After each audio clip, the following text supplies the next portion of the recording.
মৰমৰ ছাত্ৰ ছাত্ৰীসকল, তোমালোকে ইতিমধ্যে গম পাইছা যে আমাৰ শিশু দিৱস উপলক্ষে এখনি চিত্ৰাংকন প্ৰতিযোগিতা আমি কৰিছিলোঁ। আৰু চিত্ৰাংকন প্ৰতিযোগিতাত বহুখিনি ছাত্ৰ ছাত্ৰী অংশগ্ৰহণ কৰিছিল, যদিও আমি তাৰ পৰা 5খন ছবি নিৰ্বাচন কৰিছোঁ। তোমালোক প্ৰথমতে বাৰু ছবিখন দেখুৱাই দিছোঁ হা। ভাবিছেনে এইখন?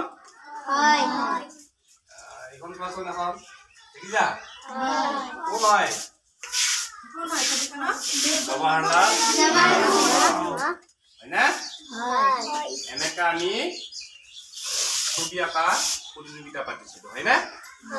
তাতে আমি কি কৰিছোঁ, 5খন ছবি নিৰ্বাচন কৰিছোঁ আৰু এই 5জনক আজি তোমালোকৰ সন্মুখত পুৰস্কৃত কৰিবলৈ বিচাৰিছোঁ।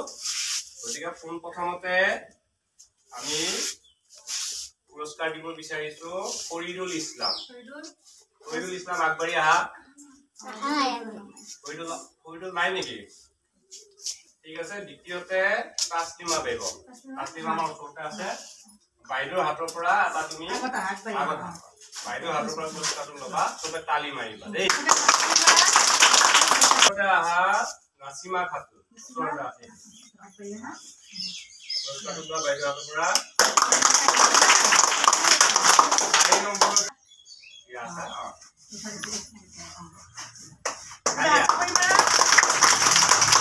5 নম্বৰ পৰিজন ক'ত? এই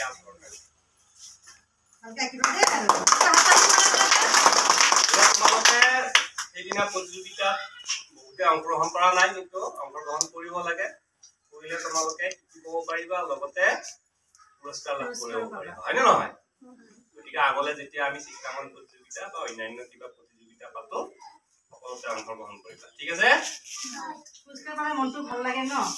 আঁকা হ'ল, কিবা এটা পালাম। এতিয়া বাইদেউ দুআষাৰ তোমালোকক ক'ব সেই বিষয়ে, তোমালোকে শুনিবা। ছাৰে যিমতে ক'লে তোমালোকে পুৰস্কৃত হ'লা। পুৰস্কাৰ পালেই যে আমি অংশগ্ৰহণ কৰিব লাগিব তেনেকুৱা নহয়, আমি সকলোৱে অংশগ্ৰহণ কৰিব লাগে, বুজিছা? তেতিয়া আমি নতুনতে কিবা শিকিম, মনটো ভাল লাগিব, নিজৰ ক্ৰিয়েটিভ মাইণ্ডটো বাঢ়িব।